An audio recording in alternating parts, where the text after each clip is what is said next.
जिस दिन आप मुख्यमंत्री बने थे, मैंने आपका इंटरव्यू अखबार में पढ़ा। आपने कहा कि I don't believe in being a moral police.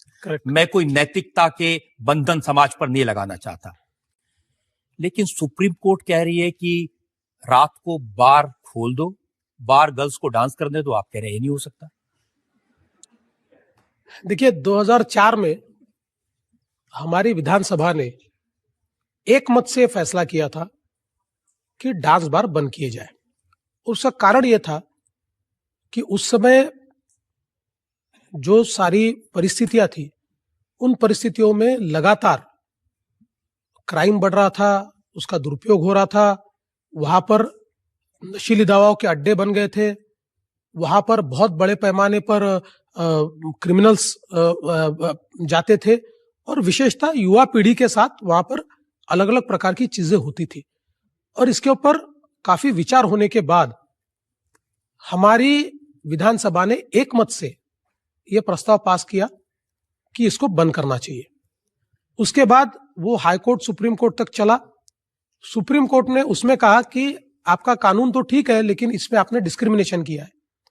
ये डिस्क्रिमिनेशन किया है कि आप स्टार होटलों में तो डांस को अलाउ कर रहे हैं और नीचे के होटलों में आप डांस बार को अलाउ नहीं कर रहे। परफॉर्मेंस तो अभी भी किया जा सकता है, परफॉर्मेंस के लिए प्रॉब्लम नहीं है, पर डांस बार अलाउड नहीं है। उसके बाद वापस हमारी विधानसभा में यह सारा विषय आया और विधानसभा ने एक मत से यूनानिमसली यह निर्णय किया कि हम अक्रॉस द बोर्ड इसको बैन करेंगे और उसको भी हमारी विधानसभा ने एक मत से पास किया। और जब दूसरी बार पास हुआ, उस समय सारे पार्टियों ने यह तय किया कि इसके ऊपर हम चर्चा भी नहीं करेंगे, क्योंकि हमारा एक मत है। एक एक व्यक्ति ने खड़े होकर उसका समर्थन किया और उसको हमने मंजूर किया। और अभी वो सुप्रीम कोर्ट में गया। सुप्रीम कोर्ट ने कोई अंतिम आदेश दिया नहीं है। सुप्रीम कोर्ट ने एक इंटरिम स्टे दिया है और उस इंटरिम स्टे को देते हुए भी उन्होंने कहा है कि हम इसको रेगुलेट कर सकते हैं। हमारा मानना यह है, राज्य सरकार का मानना यह है, जो कानून हमने तैयार किया है वो कानून सही है, वो यूनानिमसली किया है, सारे लोगों ने विचार पूर्वक किया है और इसलिए हमारी सरकार उस कानून का सुप्रीम कोर्ट में समर्थन करेगी। एक तरफ आप कहते हैं कि मुंबई को शंघाई की तरह होना चाहिए, मुंबई को सिंगापुर की तरह होना चाहिए, लेकिन नाइट लाइफ पर रोक लगाएंगे, ये कैसी मानसिकता है? देखिए, नाइट लाइफ और जिस प्रकार के डांस बार मुंबई में चलते हैं, इसमें बहुत अंतर है।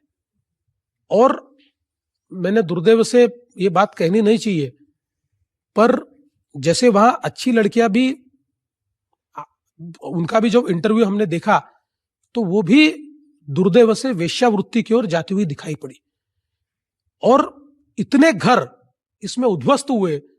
एक समय ऐसा आया था कि पीढ़ियां उद्ध्वस्त हो रही थी और इसलिए विचार पूर्वक ये विधानसभा ने निर्णय किया। देखिए, आखिर कई बार लोग ये कहते हैं और कई देशों ने किया हुआ है कि लोग ये कहते हैं कि प्रोस्टिट्यूशन को आप लीगलाइज कर दीजिए, क्योंकि अदरवाइज इलीगल प्रोस्टिट्यूशन चलता है और उससे कई समस्याएं पैदा होती है। पर यह बहुत नैतिकता का प्रश्न है और इसमें सोसाइटी क्या चाहती है, सोसाइटी क्या मानती है और सोसाइटी की तैयारी क्या है। भारत में हमारा मानना यह है कि हम प्रोस्टिट्यूशन को लीगल नहीं कर सकते, नहीं करना चाहिए, हमारा मानना है। किसी और देश की सोच यह है कि नहीं, प्रोस्टिट्यूशन को लीगल करना चाहिए। अब उन्होंने लीगल किया इसलिए हम लोग उसको लीगल करें, मैं ये नहीं मानता। हमारी मानसिकता वैसी नहीं है, हम उसको नहीं एक्सेप्ट कर सकते, हमारा समाज उसको एक्सेप्ट नहीं कर सकता। और इसलिए दूसरे देश की देखा देखी हम लोग ये काम नहीं कर सकते।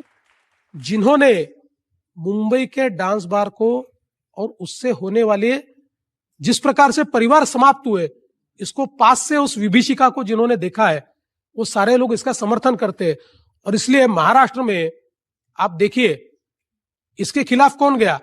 सिर्फ डांस बार के मालिक गए, बाकी कोई इसके खिलाफ नहीं गया। हमारी मानसिकता यह है कि जो कानून महाराष्ट्र की असेंबली ने, सारे पार्टियों ने मिलाकर एक मत से पास किया है और जिसको महाराष्ट्र की सारी जनता ने समर्थन दिया है,